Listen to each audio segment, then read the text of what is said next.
7 se llama el rinencéfalo, la parte baja donde están los bulbos olfatorios, el trígono olfatorio, los tractos olfatorios lateral y medial. Y con el 1 que están viendo ahí, esa es la que llaman fosa cribiforme, en la fosa craneal rostral. Y por allí entran los nervios olfatorios, el primer par craneal desde la cavidad nasal, y cada huequito que usted observa allá es una rama del nervio olfatorio ingresando a la bóveda craneana, yendo hacia el cerebro. ¿Por qué cuando ustedes de pronto han visto un cerebro por ventral no ven esa cantidad de ramitas? Porque es como si mi mano estuviera en la cavidad nasal y para retirar el cerebro lo cortamos acá. Y entonces ese engrosamiento que vemos o que vamos a ver hoy por debajo del encéfalo, ese se llama el bulbo olfatorio. Bulbo con B larga ambas. Cuando hablan de bulbo con B larga ambas es como redondo. Por ejemplo, la cebolla en bulbo o el bulbo raquídeo, que es la médula oblonga que todavía está dentro de la bóveda craneana y que se continúa con la médula espinal. Entonces esa se llama fosa cribiforme, la que está con el 1, porque... espera a ver si logro ubicar el cursor. Literalmente me trajen las gafas de ver de lejos y no veo de lejos ni nada. ¿Alguien ve el cursor? ¿Dónde está? A la izquierda. Ah, ya lo vi, está negro. Entonces, cliquemos acá para poder ver el otro cursor. Ahí está. Y esta entonces es la lámina cribiforme del etmoides. Esta es la lámina perpendicular del etmoides, el 2. La lámina perpendicular del etmoides que termina en el 3 en una estructura que se denomina la crista Galli. Toda esta crista Galli es la continuación de la lámina perpendicular del etmoides, que vendría acá. Y esta es la siguiente fosa cribiforme a la derecha. Este es el yugo esfenoidal, el 3. Y el yugo esfenoidal es una ranura muy ancha horizontalmente que nos permite pasar los nervios ópticos desde la órbita óptica hacia el interior y ventral al yugo esfenoidal. Ahorita vamos a ver, se cruzan los dos nervios ópticos formando el quiasma óptico. Quiasma es X en latín, en griego. Quiasma es eso, y entonces el quiasma óptico es la decusación de los dos nervios ópticos que vienen debajo del número 3, y tenemos eso que en azul como que se ve, ¿cierto? Debajo del número 3, que es el yugo esfenoidal. Por allí está la salida para el nervio óptico, o sea, con el 7 está marcado el agujero óptico, que ya lo vimos por fuera, ¿cierto? Debajo del etmoidal. Con el 8 está marcada la ranura orbitaria, o aquí lo llaman, por ejemplo en Sisson y Grossman lo llaman surco para el seno cavernoso, pero por allí van los nervios para el agujero orbitario. ¿Cuáles eran los nervios que van para el agujero orbitario? Eso sí los estoy repasando. Del 3 al 6. Del 3 al 6. Del 3, ¿cuál es el 3? Oculomotor. Oculomotor. El 4. Patético. Trocleano patético. El 5. Trigémino. ¿Pero qué parte del trigémino? La rama oftálmica. La rama oftálmica, la primera. Y del 6 el motor ocular externo o abducente. Todo eso pasa por el 8, que aquí internamente en Sisson la llaman surco para el seno cavernoso. Va a terminar en la fisura óptica. Y el 9 es el surco para el seno maxilar. Por allí desemboca el nervio maxilar, la segunda parte del trigémino, y llega al agujero redondo que está entre el alar rostral y el alar caudal. En el techo, en el canal alar, ahí llega el nervio maxilar y continúa hacia craneal por ese canal alar. Entonces, 7. ¿A dónde conduce el 7? ¿A qué agujero? Al óptico. El 8 conduce al agujero orbitario y el 9 conduce al maxilar. Lleva el nervio maxilar al agujero redondo en el canal alar. El 6 me lo preguntaron harto, pero es el mismo agujero que les mostré, es el agujero rasgado. Los que llegaron tarde mañana a la 1 presentan el quiz con el otro grupo. Entonces, ahí está el agujero rasgado y sus 3 incisuras. Como es un caballo, aquí hacia el centro, en el 6, a la izquierda estará la incisura carotídea. ¿Por donde pasa qué arteria? Carótida interna, hasta que lo mecanicen. En el centro, Está el oval. la oval, y a la derecha, la espinosa. Y entonces la espinosa, ella lleva la arteria meridiana media. Abajo del 6 es el agujero yugular. ¿Qué pasa por el agujero yugular? Pasa el 9 al 11. Los pares craneales del 9 al 11. Y acá donde dice BOM, ese es el fascio occipital. en esta parte. Es que no lo puedo maximizar, pero si trajeron memorias ahorita les paso esto y se llevan esta cosa para su casa. Entonces, y trabajenlas. Miren que no necesariamente está... ¿Alguien ve el cursor? Ah, sí, acá. Ahí está. De verdad que estoy ciego. Si alguno trabaja en una óptica, hágame una consulta barata. Pero ahí también se puede ampliar. Se queda bien, ¿no? No, es para mostrar esto, para mostrar el... Vamos a hacer que Ala. ¿Te pareces a mí? No, porque no hay cámara. Si alguno la trae para de hoy en 8 y conseguimos, yo consigo el trípode prestado y hacemos la clase con el cerebro. Pues consigan con el celular.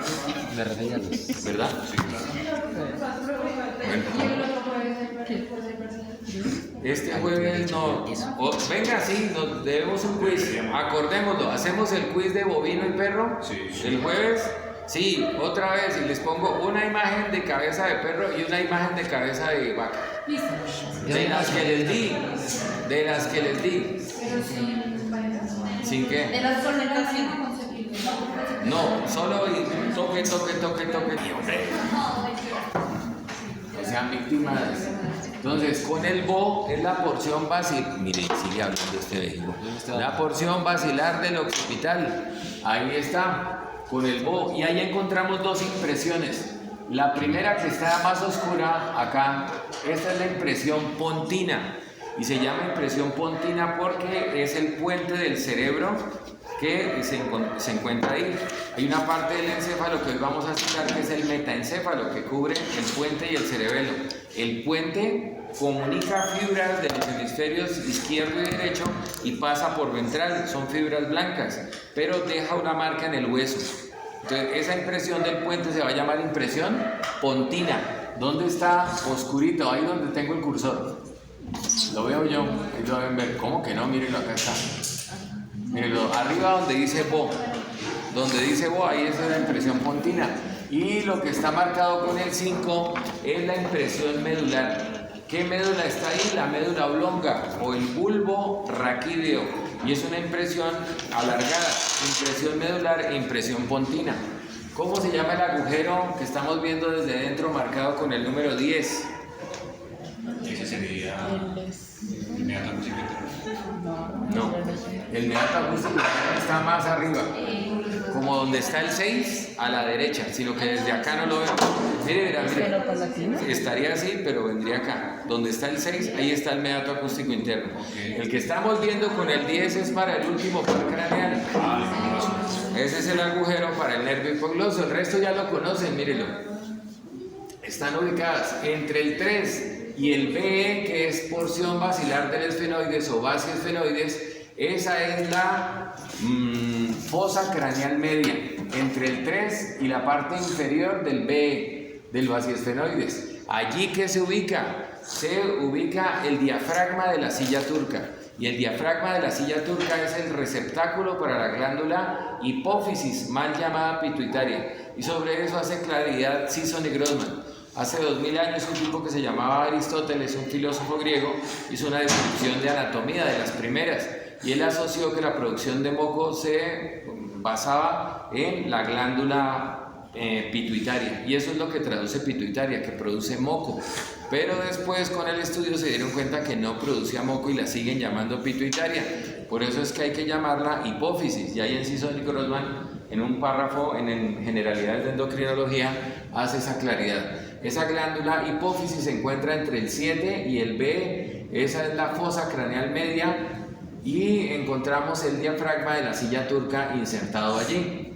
¿Listos? Ahora, eso es donde vamos a recibir el sistema nervioso. Y el sistema nervioso es el que vamos a empezar a exponer hoy. ¿Alguien ve el cursor? Dígame.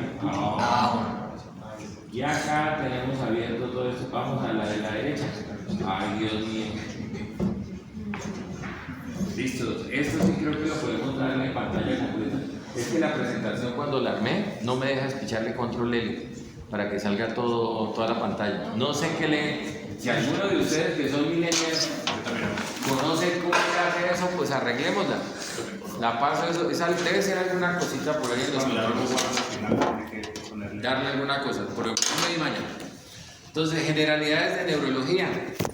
Este esto se basa en la comprensión y el entendimiento de que todos nosotros somos seres conformados por células. Las células, eso desde el colegio se lo dan a mi chinita que va en quinto de primaria, ya le enseñaron eso el semestre pasado. Entonces, no se burlen, no vean que después se presta para vainas. Entonces, las células se reúnen en tejidos, los tejidos en órganos, los órganos en aparatos o sistemas, y los aparatos o sistemas se reúnen en un todo que es el organismo, ¿cierto? Así de fácil es. La célula comunidad funcional de los seres vivos, esto es un resumen del capítulo Generalidades de Neurología de la Sisson y Grossman. Si lo quieren verificar mejor, pues léanse el capítulo, antes de pronto encuentran detalles que no coloqué ahí. Cumple con algunas funciones, el crecimiento. Todos nosotros crecemos mediante dos procesos, uno que se llama hipertrofia y otro que se llama hiperplasia. Hipertrofia es aumento del tamaño de un órgano por aumento del tamaño de las células. Por ejemplo, los miocitos, las células musculares, cuando usted hace pesas, cuando aumenta es el tamaño total del músculo, pero por aumento del tamaño de cada una de las fibras. No aumenta el número. ¿Cuándo aumenta? También cuando usted hace pesas o se pueden hacer barras, la piel aumenta para proteger algunas superficies corporales y eso se llama hiperplasia. Aumento de esa piel que encontramos acá en forma de callos. Aumenta el número de células y eso van a proteger, ¿cierto? Pero son células que pierden su conexión con la dermis, están en la epidermis y por eso aíslan. Entonces el crecimiento son dos procesos, hipertrofia, aumento del tamaño del órgano por aumento del tamaño de las células, y la hiperplasia, aumento del tamaño del órgano por aumento del número de células. El metabolismo hace referencia al uso de la energía. Por ejemplo, este ser que ven ustedes al frente es deficiente en hormona tiroidea, es hipotiroideo, y entonces yo tengo problemas para gastar energía. Entonces a veces cuando no tomo la hormona tiroidea, la levotiroxina, que a mí me tocan 100 miligramos por día, vengo así dormido, y digo, ay, ese me está tan perezoso. Y uno fue que no se pudo tomar la pastica, la levotiroxina, y eso aumenta el gasto de energía. Uno tiene tendencia a estar gordito, miren mis cejas y verá que acá la puntica disminuye, se está perdiendo la producción de pelo, de protección, el pelo es delgadito y poquito y tiene una tendencia a estar gordito porque tiene uno muy poco gasto de energía. Los hipertiroideos como el doctor Ricardo Sánchez Zúñiga, saludos doctor, que trabaja en la Nacional Guerra San Martín, que es el amigo, él es lo contrario, él gasta demasiada energía y él es así todo el día, sin nada de energía, y tienen como los ojitos ultrisaliditos y tienen un genio, pero el hijo de madre, son pero neurasténicos que llaman, o sea, la furia es una cosa y no se les baja, y eso es por el gasto de energía. Eso es el hipertiroideo, gasta demasiada energía, vive todo el día tiene que estar trabajando haciendo cosas, y el hipotiroideo es como yo, así, bueno. Lo siguiente, la respuesta a estímulos. Entonces usted va a responder siempre a estímulos. Mírela, ella vio, su ojito empezó a ver que se acercaba una cosa, ella analizó esa información, generó una respuesta y le envió una señal eléctrica a sus músculos para que adelantaran y cogieran ese marcador. Por ejemplo, yo ahí hice la misma respuesta. Los músicos no coordinan mucho, ¿sí? Mire bien ahí, tiene. Ahí está, esa es la respuesta a estímulos. Y eso es lo que ustedes van a analizar cuando entiendan bien el sistema nervioso para examinar a un paciente. Entonces van a mirar los reflejos musculares, los reflejos de postura, los reflejos luminosos, van a mirar el oculomotor, van a mirar el reflejo pupilar, el reflejo de amenaza. Y eso es la respuesta a estímulos y los deben conocer, y para llegar a entender ese sistema nervioso y examinar a un paciente tienen que empezar por entender cuáles son las partes que lo conforman, para después ver la fisiología, y en semiología ya en su perrito y el profesor que se hacía el semestre pasado allá afuera, entonces les va a enseñar cómo tomar esos datos de esos pacientes, cómo obtener datos de los mismos. Y la reproducción, literalmente eso dice en Sisson, no fue que a mí se me ocurrió, dice que es como el sentimiento por ser inmortal, por perdurar en el tiempo, y uno logra hacer eso a través de los hijos, de la familia, y eso da como ese sentimiento de necesidad por reproducirse. Las células se organizan como tejidos desde el punto de vista embrionario y se pueden agrupar en 5 tipos. El tejido epitelial, que es el tejido de recubrimiento, no solamente del exterior de nosotros, sino de las cavidades corporales. Por ejemplo, el epitelio simple plano que deben estar viendo en histología, que recubre los vasos sanguíneos y el corazón, y eso lo denominan endotelio, ¿cierto? Fallas en el endotelio causan graves problemas inflamatorios como la producción de trombos que pueden conducir a llevar a alguna sintomatología grave. El tejido conectivo o conjuntivo es el que reúne al animal, pero bajo esa denominación yo creo que les están enseñando el cartílago, los músculos y los huesos, ¿cierto? Entonces uno dice el esqueleto es una reunión de elementos de tejido conjuntivo que se reúnen con articulaciones y forman un todo. Ese es el esqueleto. Finalmente se vende una mentira cuando decimos que eso que hay allá atrás es un esqueleto. Son solamente las partes óseas. Para entender eso tenemos que entender la parte articular, los ligamentos, las cápsulas articulares, los discos, los meniscos que están reuniendo esas piezas óseas en un esqueleto, y ese es el conjuntivo. Los líquidos es que todo el medio interno de nuestros organismos es líquido. Por eso el primer capítulo que les enseñan cuando les dan fisiología es medio interno. Y en medio interno les explican que acá nosotros nos comunicamos en un medio aéreo, pero en el interior, célula con célula, entre ellas hay agua, ¿cierto? Tanto que echan el cuento de que entre el 60 y el 70% de nuestra constitución es agua. Y la primera parte les dividen eso en 3 compartimentos. El intracelular, que tiene como el 40% del agua del cuerpo, el intercelular, que tiene alrededor del 25%, y el intravascular, que uno cree que la mayor parte del líquido está en la sangre, y solamente está el 5% de ese 70% del agua está en la sangre. Y lo reponemos por la sangre, por el compartimento intravascular, porque de ahí se difunde al intersticial, o intercelular, y de ahí al intracelular. ¿Quieren comparar que ustedes tienen más agua que yo? Entre más viejita sea una persona, menos agua tiene. Esa ya la he hecho, no sé si con ustedes. Entonces quítense las gafas, los que tengan, y hagan así. Háganse un pliegue, acá en el párpado. Hagan el pliegue y verán. Y miren, revisen ustedes. Yo voy a quitarme el pliegue y ustedes miren a su compañero, quítenselo y verán que, mire el compañero y verá que eso cae en un segundo. ¿Cierto? ¿Ya? Ahora miren este pecho. Casi que me toca. Porque a menor cantidad de agua los tejidos forman pliegues. Y eso es lo que ustedes van a hacer. Cuando un animal esté deshidratado, le llegó el pobrecito que tiene vómito y diarrea, usted le coge el párpado y le hace un pliegue. Si demora así como este pecho, hay que hidratarlo urgentemente. Por eso es que este organismo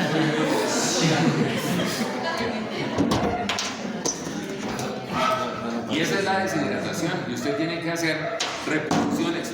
Mucho del éxito de ustedes como médicos veterinarios está en hidratar. Un perrito que le llegue con una diarrea profusa por rotavirus, coronavirus, por distemper canino, moquillo, lo primero es agréguele una vía. Deje esa vía porque los medicamentos van inmediatamente a sangre. Usted no tiene que estar cogiendo cada rato para eso. Y lo siguiente, si se baja mucho la presión hidrostática de la sangre, no filtra el riñón y entonces usted le puede estar provocando una falla renal por no reponerle líquidos. Es urgente que usted hidrate el animal cuando le llegue con pérdidas de líquidos, y les van a enseñar a calcular esas reposiciones. Se calculan en 24 horas, la mitad en las primeras 2 horas y en las siguientes 22 horas aplica el resto y usted lo va dividiendo. Eso es clave en los líquidos. Los líquidos no es solamente el espacio, los espacios, sino por ejemplo en el ojo, ustedes saben que hay unas cosas que llaman humores. Y entonces entre la córnea, que es acá donde se ponen los lentes de contacto, y el cristalino, que es el que nos permite la acomodación, ahí está el humor acuoso. Y el humor acuoso viene separado en 2 cámaras, anterior y posterior, que yo creo que algunos ya lo saben. ¿Quieren comprobar la existencia de su cristalino? Pongan su dedo aquí al frente y miren su uñita. Miren cómo su huella digital, todo eso. Y ahora miren detrás, yo estoy mirando a la música. Entonces ahí la estoy viendo a usted, y cuando la vea usted, esto está borroso y el fondo también. Y ahora estoy viendo al joven de gafas, y en ese momento usted está borrosa, el dedo está borroso y eso. ¿Quién hace eso que las cámaras no han podido? Eso lo hace un lente que está detrás, en el interior del ojo, que se llama cristalino. Y las opacidades del cristalino es lo que llaman cataratas. Entonces, por ejemplo, este paciente ya tiene una catarata incipiente en el ojo izquierdo, y entonces veo entre nubes, así como el señor entonces la cosa, eso es una opacidad del cristalino.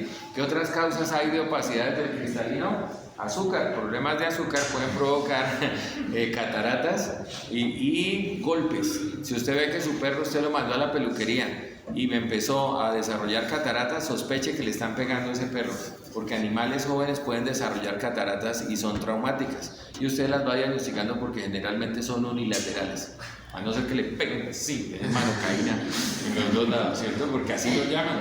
Cuando el perro no se va a peluquear dicen vamos a darle manocaína, y los infelices le pegan a los perros, y yo por eso no trabajé más, no soy una amiga. Ahí están los líquidos. Los líquidos también sirven para excretar las sustancias tóxicas del cuerpo. Entonces el riñón siempre filtra la sangre que tenemos y de ahí elimina los productos que cada célula está arrojando al metabolismo. Cuando uno explica la circulación, creo que en la 1 les dije eso, cuando uno explica la circulación, uno lo explica con un ejemplo muy rudimentario, que es que las arterias llevan oxígeno a las células y desde las mismas recogemos CO2, ¿cierto? Y lo exhalamos. Pero es mucho más complejo que eso, por eso ustedes después van a profundizar y en fisiología van a entender que la circulación también lleva nutrientes a cada célula, carbohidratos, lípidos, vitaminas, minerales, agua, y cada célula produce desechos de la utilización de esos nutrientes. Y esos desechos tienen que ir al riñón, y el riñón elimina todos esos desechos o los inactiva y los saca uno del cuerpo a través de la orina. Estamos viendo líquidos, por eso no tomen orina, porque es que hay gente que es bárbara y usted ve cualquier cantidad de manuales de urinoterapia, o a mí que me salían barros toda la vida, todas me salen. Pero cuando era chiquito entonces le decían uno, tómese la primera orinita de la mañana. Yo, ¿qué iba a hacer eso? Entonces es que uno toma la primera orina y le quitaba los barros, o que uno hacía así, y que hay gente que cree en unas cosas. Entonces eso sirve para eliminar los desechos. Mi mamá murió de esa cosa. Entonces la diabetes daña el riñón, daña los nervios, produce ceguera, las heridas no reparan, no se organizan otra vez y el riñón se daña. Y ella finalmente en los últimos 7 años le dio una falla renal crónica y tenían que llevarla 3 veces por semana y le metían una agujota peor que la gruesa de los caballos, esa 16, una aguja así, para sacarle la sangre, la pasan por unos filtros en una máquina de hemodiálisis y la vuelven a introducir al lado por la venita. Eso es una tortura, la cosa más bárbara. Si algún día me pasa eso, les juro que me compro un 32 corto y acabamos con esta cosa. Porque yo tuve la experiencia de ver eso y creen que es mamando gallo, todos creen que es chiste. Pero la tortura de ver a un ser querido 3 veces por semana, y había personas que llevaban todos los días. ¿Sabe para qué sirve ese ejemplo? Para entender que nosotros la sangre no solamente lleva oxígeno y recoge CO2. Ese es un ejemplo muy burdo como para emprender los recorridos. Pero la sangre también lleva nutrientes y elimina desechos, y esos desechos van al riñón y van al hígado. Y por ejemplo hay otras sustancias que detoxifican el pulmón. El pulmón, cuando usted exhala, se ha visto que dicen que pero qué tufito. Ese es el pulmón trabajando, eliminando desechos de los alcoholes. Esos son los líquidos. ¿Dónde más? El último tejido, el cuarto tejido es el tejido muscular, y ese yo creo que ya lo están viendo en histología. En histología han visto que el tejido muscular es el único que se mueve en el cuerpo. Si algo se mueve en el cuerpo es porque tiene músculo. Entonces usted se comió 3 latas de atún, 2 aguacates y una bolsa de leche. Eso le da unos movimientos raros. Primero le llaman movimientos peristálticos. Y esos movimientos son para mezclar con los jugos digestivos el alimento. ¿Pero por qué se mueve? Porque esas vísceras tienen un músculo, y ese músculo se llama músculo liso o visceral, ¿cierto? Hay un músculo estriado esquelético, que usted lo ve que tiene microscópicamente unas estrías longitudinales y transversales, y que tiene un poco de núcleos periféricos. Ese músculo estriado esquelético en general, como su nombre lo indica, está relacionado con el esqueleto, ¿cierto? Y nos permite hacer esos movimientos, desplazarnos, y mire que está de acuerdo con la voluntad. Y hay un músculo estriado que está únicamente en una víscera hueca, que es una bomba impelente, expelente, que es el corazón, y trabaja toda la vida, ¿cierto? Esos son los 3 tipos de músculo. Y el último tejido en que se organizan las células es el tejido nervioso, pero en realidad debíamos contemplar 2 tejidos, el aparato endocrino y el aparato nervioso. Ambos son los que controlan. O sea, los otros aparatos, el digestivo toma la energía de los alimentos y la distribuye en el cuerpo. El respiratorio toma el oxígeno y lo distribuye a cada una de las células y obtiene el CO2 y lo elimina. Y así el riñón filtra los tóxicos que estamos produciendo en todo momento y se eliminan por la orina. Pero hay 2 aparatos, 2 sistemas que controlan todo, que son como los jefes. El que controla a través de sustancias químicas es el aparato endocrino. Endo es por dentro de crino es secreción. Entonces el endocrino es cuando se vierte una sustancia química a sangre, por sangre se distribuye a todas las partes del cuerpo que va a afectar y actúa sobre los órganos blancos. Hormonas, por ejemplo, a nivel de campo ustedes han usado la oxitocina, ¿cierto? Los que han tenido vacas. Entonces usted de pronto ha visto que la vaca tuvo el parto y después del mismo el animalito le quedó colgando una cosa transparente, como con unas hamburguesitas en esa parte transparente. Esa es la placenta. Las vacas tienen una placenta cotiledonaria, donde se une la carúncula uterina con el cotiledón embrionario de esta forma, como si fuera un velcro, y eso lo llaman placentomas. Cuando la vaca, por ejemplo, tiene una infección por Brucella abortus, eso se necrosa y entonces no sale. Así usted la jale y le ponga un tractor o le ponga, hay gente que es bárbara, amarran las vaquitas a un palo y la placenta se la amarran a un daihatsu y arrancan el daihatsu y le sacan la placenta, y he visto matar más de una, y cuando sacan la placenta, esto se viene todo, entonces la carúncula uterina se rompe y el animal empieza con una hemorragia interna lenta. No se dan cuenta que le rompieron el útero a la vaca porque sacaron la placenta, pero el animal empieza a ponerse pálido, empieza a perder como intensidad, como que ya no se mueve, y al día siguiente usted encuentra la vaquita por ahí tumbada, muerta. Abren la cavidad abdominal y está esa hemorragia tan bárbara. Entonces a veces recomiendan que hay que sacar esa placenta de a poquito, y el cuento era el endocrino, y le aplican oxitocina. La oxitocina también la encuentran en las droguerías en los pueblos como orastina o como hormoficina. Le aplica unos 2 centímetros intramuscular y 2 subcutáneo, y eso empieza a contraer el músculo liso y saca la placenta. ¿Listos? El campesino es muy vivo, el ganadero generalmente que le ha tocado allá en guerra, en el campo y no hay nada más, le amarra esa placenta a un ladrillo. Y la gente dice, tan bruto este tipo, no. Ese ladrillo hace un peso, y cuando usted le aplica la oxitocina o la orastina, eso contrae el músculo liso, y el peso del ladrillo, sin hacerle una fuerza que va a arrancar el útero, va sacando la placenta hasta que amarran un palito. O esa gente hace como si estuvieran haciendo melcochas, le amarran, ¿verdad? Le amarran 2 palitos y empiezan a hacer así, y con la oxitocina lo sacan. El campesino es muy vivo, y usted debe estar listo para sacarle plata a eso. Ustedes están acá, ¿verdad? ¿Cómo van a sacarle plata? Hagan tesis. Todas esas vainas que usted ve en campo, que hace su abuelito, que con eso mata un virus, el virus del distemper, que hace eso páselo a tesis y póngase en contacto con el laboratorio y venda ese producto. Yo les conté eso el semestre pasado, ¿no? Había en el municipio de Miraflores, en Boyacá, un tipo que decía que dejaba estériles a las perras no volvían a quedar preñadas. Y el tipo le llevaban la perra y efectivamente la perra quedaba estéril. Hasta que le dijeron al tipo, y bueno, ¿y usted qué hace? Raspaba la pepa del aguacate. Y esa pepa del aguacate no se sabe qué sustancia química tiene, pero produce, ¿cómo se llama? Quistes foliculares en los ovarios. Y la perra no vuelve a entrar en celo, estro o calor. Pero las que hayan sufrido, me toca así porque si no, entonces las que hayan sufrido de quistes foliculares, para no mirar a nadie, saben que eso es dolorosísimo. Entonces esas pobres perras terminan con unos dolores bárbaros, pero no vuelven a quedar gestantes. ¿Y qué hicieron los chinos de la UAM? Pues hicieron un ensayo con la pepa del aguacate y ahorita están tratando de purificar eso. Y eso es plata para ustedes. Donde ustedes encuentren algo que mate un virus, ¿no creen que se tapan de plata? ¿Qué virus hay? El coronavirus, el SIDA, la gripa, cualquier cantidad de enfermedades, rotavirus, coronavirus, distemper canino. Donde usted encuentre algo que mate los virus se tapa de plata, como un médico que se llamaba Fleming y encontró, ese sí no se tapó de plata, y encontró el remedio para las bacterias, ¿se acuerda? Que es la penicilina, mucho hablar paja. Sigamos. Y el otro sistema que controla el organismo es el nervioso. El nervioso lo controla a través de señales eléctricas. El endocrino acabamos de ver a través de sustancias químicas. Por ejemplo, la misma oxitocina, cuando usted no le baja la leche a una vaca, usted la aplica unos 2 centímetros intramuscular y esa va al músculo liso. Recuerde que la acción de la oxitocina es que contrae el músculo liso del cuerpo. Entonces en el genital contrae el miometrio, el útero, y va sacando la placenta, pero en la glándula mamaria contrae los acinos glandulares, los que producen la leche y permiten que esa leche se acumule en las cisternas y que usted la pueda ordeñar. Hay vacas que en un primer parto tienen una lactancia difícil o el ternero se les murió, y son algunas que reaccionan, especialmente CU, solamente con que el ternerito vaya y chupe, y eso genera una producción de oxitocina. Ese es el endocrino, y el nervioso es a través de señales eléctricas. Yo soy la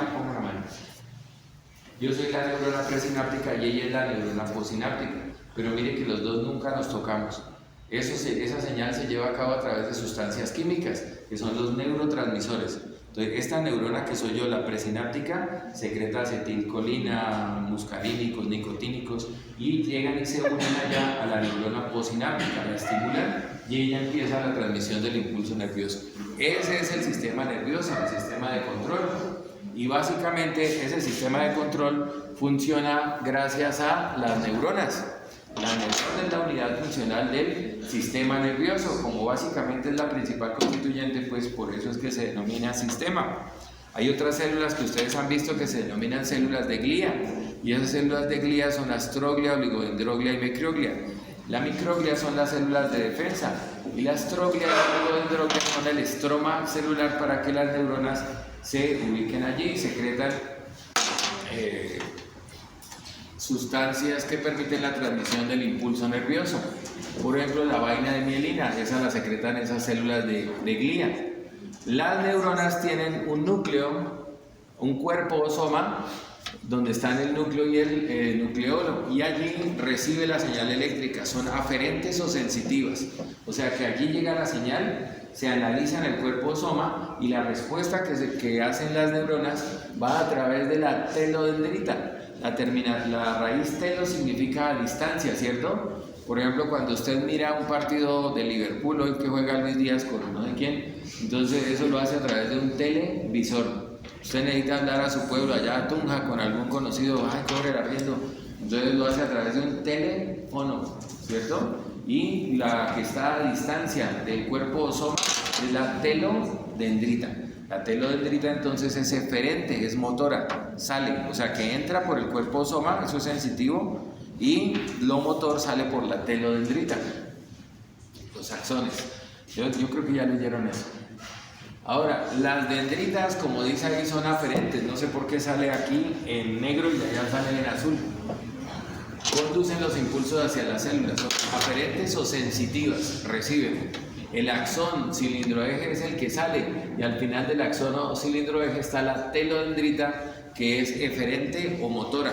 Saca el impulso eléctrico y lo dirige hacia otra neurona. La sinapsis, como acabamos de explicar con ella, es la unión entre dos neuronas, pero en las neuronas en el sistema nervioso, básicamente el 90-95% son por contigüidad. La neurona presináptica está muy cerca de la neurona postsináptica, pero se comunican a través de neurotransmisores. Eso, por favor, entiéndanlo muy bien ahorita en fisiología, porque entender eso les va a servir para tratar intoxicaciones. Muchos raticidas que le dan, por ejemplo, a los perritos para controlarlos o para eso, o el perrito se come un ratón y termina intoxicado, y es porque el neurotransmisor muchas veces no se puede extraer de la hendidura sináptica y el animal queda tetanizado, queda con problemas de eso, y a veces hay que retirarlo químicamente de esa hendidura sináptica. Las células de glía ya las citamos, que son astroglia, oligodendroglia, y la microglia. La microglia son los macrófagos dentro del sistema nervioso. Yo creo que eso lo están viendo en histología, ¿cierto? Cuando el macrófago llega al hígado lo llaman células de Kupfer. Cuando llega a la piel, células de Langerhans. Y cuando llega al sistema nervioso lo llaman células de microglia. Pero son los macrófagos en diferentes sitios instalados para defender el cuerpo. ¿Cuándo llamamos a los cuerpos de neuronas núcleos y cuándo llamamos a los cuerpos de neuronas ganglios? Cuando los cuerpos de neuronas se une esta neurona presináptica con la otra, esa unión, eso se ve como un núcleo dentro del sistema nervioso central. Pero cuando está esa sinapsis por fuera del sistema nervioso central, eso macroscópicamente lo llamamos ganglios. Entonces hay unos ganglios linfáticos y hay unos ganglios nerviosos. Los ganglios linfáticos es donde se filtra la linfa que se recoge en todo momento del cuerpo de la fuga de los vasos sanguíneos. Yo les había explicado el linfático, ¿cierto? ¿Saben qué es la linfa? ¿No? Entonces la linfa es el plasma que se fuga de los vasos sanguíneos cuando el organismo va a defender una zona. Entonces digamos que aquí en mi mano estoy cogiendo algo y me chuzo con una astillita. y en esa astillita pueden ir cualquier cantidad de microorganismos. El organismo detecta ese cuerpo extraño que ingresó y deja que de los vasos sanguíneos se permeabilicen células y anticuerpos. Es lo que a ustedes le enseñan como inmunidad celular, linfocitos, neutrófilos, macrófagos que van a ir al sitio, e inmunidad humoral, que son los anticuerpos, el GMAD, ¿se acuerdan? GMAD, las inmunoglobulinas. Entonces, para que lleguen a este sitio, los vasos sanguíneos son semipermeables. Abren unos poritos y salen las células o salen los anticuerpos. Pero con las células y los anticuerpos sale parte líquida de la sangre. La parte líquida con la fibrina, el fibrinógeno sin unirse a las células, eso se llama plasma. Y la parte líquida, cuando se forma el coágulo, el resto de la parte líquida, eso se llama suero, ¿cierto? Entonces, sale plasma para detener o contener esos anticuerpos, esos organismos que hay ahí, pero en todo momento está saliendo plasma de nuestros vasos sanguíneos. Si usted se está quieto sin hacer ejercicio, mire que a usted se le inflaman los pies y dicen, es que estuve todo el día parado. Entonces esa es la linfa que se fugó y tiene que recogerse a través de los vasos linfáticos, y ellos no es que se viertan directamente a las venas, sino que acá detrás de la rodilla están los ganglios linfáticos poplíteos, los inguinales, los supramamarios, los preescapulares, los axilares, los cubitales. Y entonces, si acá me chusé, viene acá los ganglios linfáticos cubitales, y si hay algún germen o un cuerpo extraño, allí lo detienen las células blancas. Y ese ganglio linfático se inflama. Entonces, si ustedes reciben algo acá, ustedes no han visto que le salen púas o le salen inflamaciones acá en la ingle, y ese tejido que está drenando es el que usted debe mirar para ver dónde está la infección.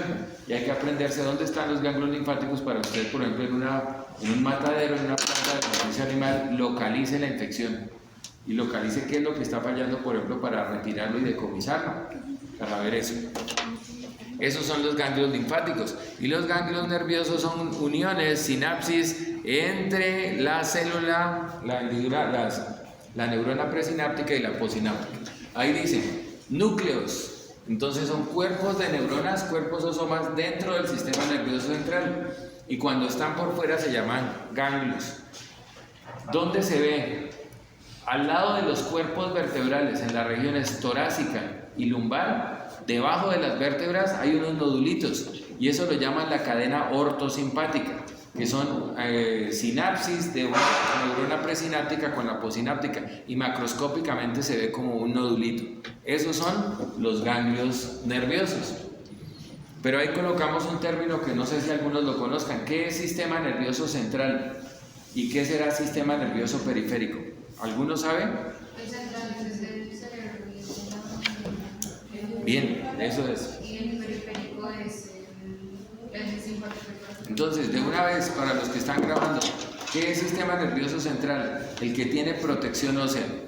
Entonces, en la bóveda craneana está cerebro, cerebelo y tallo cerebral. ¿Y ese es el encéfalo? Ese es el encéfalo, la reunión de cerebro, cerebelo y tallo cerebral. Si leamos libros viejos de hace 30 años, como cuando me enseñaron, decía que era cerebro, cerebelo y médula oblonga.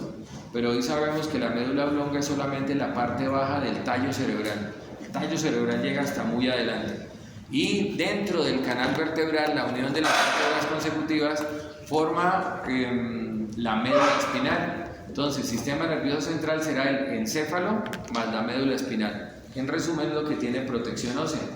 Y lo que sale o emerge de esa protección ósea para recoger estímulos, los nervios sensitivos o los nervios motores, ello se llama sistema nervioso periférico. Entonces, dentro del sistema nervioso periférico, ustedes ya vieron, permítame, entonces, borro esto. Ya, mira. Ya vamos para eso. Vamos a citar el sistema nervioso central para que quede aquí discriminado.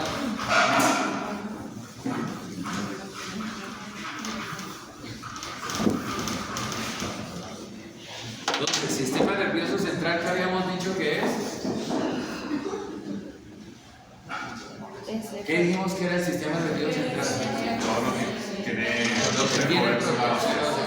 Entonces, aquí encontramos el encéfalo. Y aquí en la columna está la médula espinal. Por favor, díganlo completo, porque hay médula ósea y hay médula espinal. Entonces a uno le pueden hacer trasplante de médula. ¿Cómo le quitan eso de la columna? No, lo que le quitan a uno es médula ósea para trasplantárselo a otra persona con células germinales.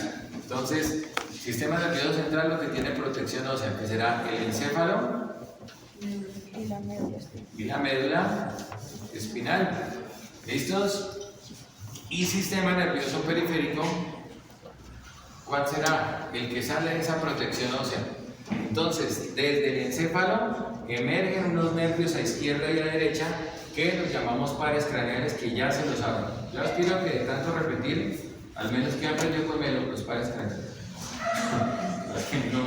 Los pares craneales. Listo, ahí está. Pero también hay unos pares espinales. Esos pares espinales salen a izquierda y derecha desde la médula espinal y van a llevar y traer inervación desde los segmentos. Esa médula espinal tiene dos intumescencias, una intumescencia cervical en la parte posterior del cuello y la parte inicial del segmento torácico que le envía ramas nerviosas aquí al brazo, y ahí a ese segmento le llaman plejo braquial. Y hay otra intumescencia, otro engrosamiento que envía nervios al miembro posterior pelviano, y eso lo llaman el plejo lumbosacro. Pero entonces citemos la fórmula vertebral, o sea, ¿cuántos nervios espinales, cuántos pares espinales tiene un caballo? Para eso tenemos que saber la fórmula vertebral del caballo. Cervicales, torácicas,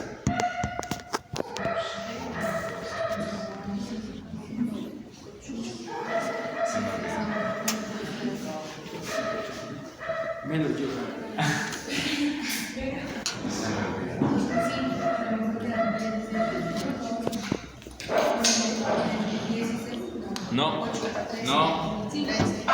No se saben. Ya me cuesta hasta agacharme. Entonces vamos a... No, es que esto no es un bingo. Vamos a hacer la tabla. No sean malitos. Sí, porque es que ustedes son profesionales, hombre. Entonces, ¿qué tal ahí en el campo? 11, 8. La fórmula vertebral entonces se basa en saber los segmentos. Entonces hagámosla acá. Entonces cervicales, torácicos, lumbares, sacras y caudales o coxígeas. Estos son los grandes, equinos, ovinos, los grandes. Los medianos son porcinos, ovinos, caprinos. Eso lo habíamos visto en la 1. Le juro que esto lo viene con el doctor Muñetón, porque en el libro ese amarillito que tiene, ahí está esa tabla. Y los pequeños, los carnívoros. Entonces, cervicales, ¿cuántas tienen los mamíferos desde el ratón hasta la jirafa?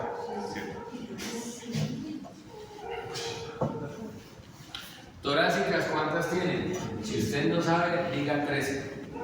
Entonces, 13, a excepción de cuáles? Del caballo, que tiene 18, y del cerdo, que tiene de 14 a 17. A 17. Los demás, 13. 12 más 1. 12 más 1. Las lumbares, 6. Empieza en 6. Grandes, 6. Medianos, 6 a 7.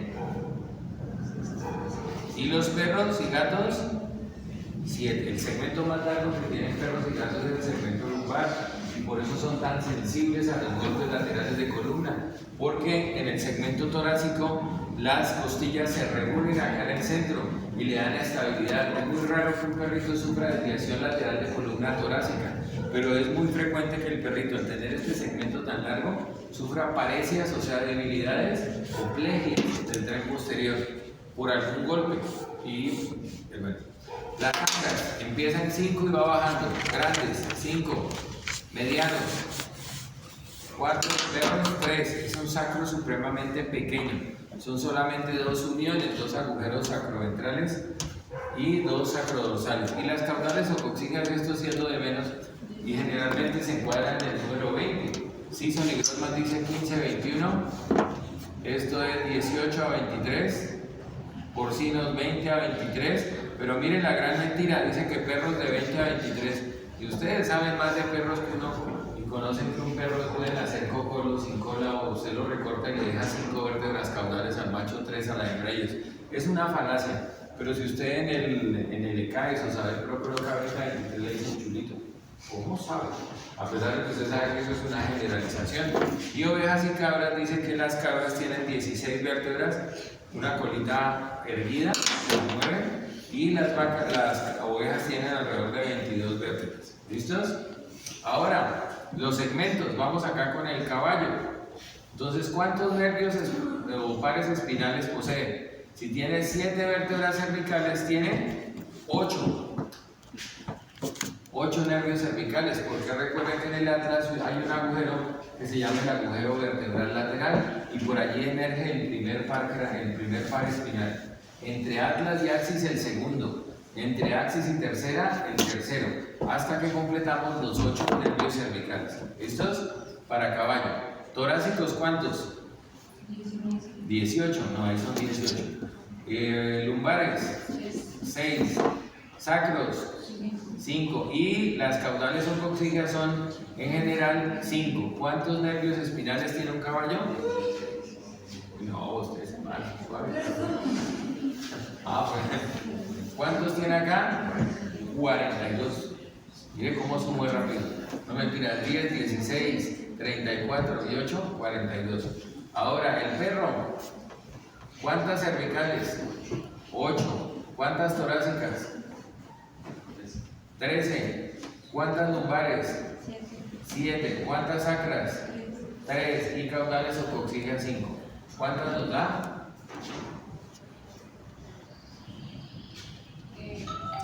15, 28 y 8, 36. ¿Sí o no? ¿Es el mío? Sí, es el mío. Pero no sean mal, entonces qué pena. Yo casi nunca contesto, pero es que un amigo atropelló a una señora. Pares espinales tiene el bovino. Entonces, 7 serán 8. 13 lumbares, 6 sacras, 5 y caudales o coxillas, 5, 16, 29 y 8, 37. Miren. Entonces, fíjense que aún en los pares espinales va a haber variación de número. Los únicos que son constantes son los pares craneales y eso. Sacaron la clasificación donde dicen que hay un par craneal accesorio y es un par que forma el que detecta las hormonas sexuales. Como está antes del primer par craneal, lo llaman disque par cero. Pero y no es mamadera de gallo, no es de Pfizer, no es el par cero, sino que es el par cero que es el nervio.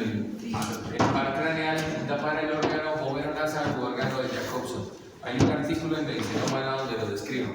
Entonces, esos son los pares espinales que son parte del sistema nervioso periférico. A pesar de que salen del sistema nervioso central, son parte del sistema nervioso periférico, que es el siguiente que estamos viendo ahí.